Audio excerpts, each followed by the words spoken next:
Assalamualaikum warahmatullahi wabarakatuh. Di sini saya akan menjelaskan tentang teori-teori emosi.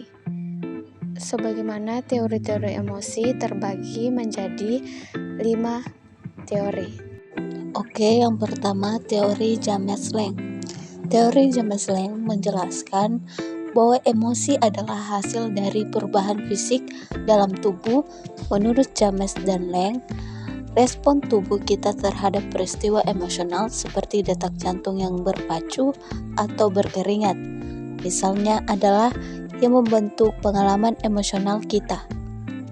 Oke, selanjutnya ada contoh James Lange, yang dimana contohnya bayangkan Anda sedang berjalan di jalan yang gelap dan Anda mendengar suara gemerisik di semak-semak dekat. Jantung Anda mulai berpacu dan Anda merasa siap untuk mulai berlari jika perlu. Menurut James, sensasi tubuh ini akan menjadi emosi, dalam hal ini perasaan takut. Oke, selanjutnya ada teori Cannon-Barth, yang dimana dia menjelaskan bahwa emosi yang dirasakan dan respon dari tubuh merupakan keadaan yang berdiri sendiri. Cannon mengajukan pendekatan untuk melihat adanya hubungan antara keadaan tubuh dan emosi yang dirasakan melalui riset. Cannon kemudian menyatakan bahwa emosi merupakan apa yang dirasakan dan reaksi tubuh dalam emosi saling bergantungan. Selanjutnya, contoh Cannon-Barth teori, yaitu bayangkan Anda sedang menonton film horor dan Anda melihat monster melompat ke arah kamera.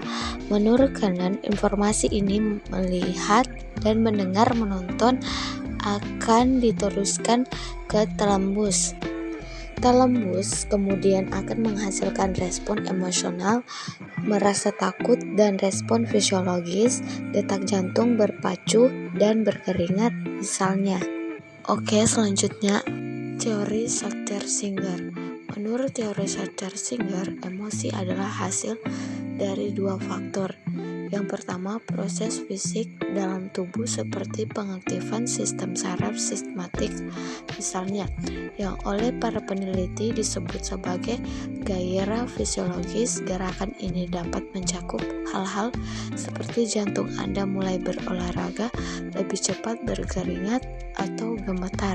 Yang kedua, proses kognitif, di mana orang yang mencoba menginterpretasikan respon fisiologis ini dengan melihat lingkungan sekitar mereka untuk melihat apa yang menyebabkan mereka merasa demikian.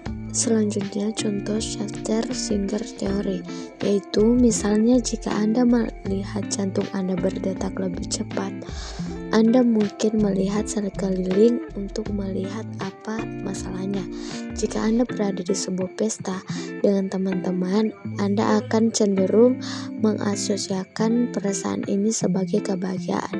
Tetapi jika Anda baru saja dihina oleh seseorang, Anda akan cenderung mengartikan perasaan ini sebagai kemarahan. Selanjutnya, teori cognitive appraisal of emosi.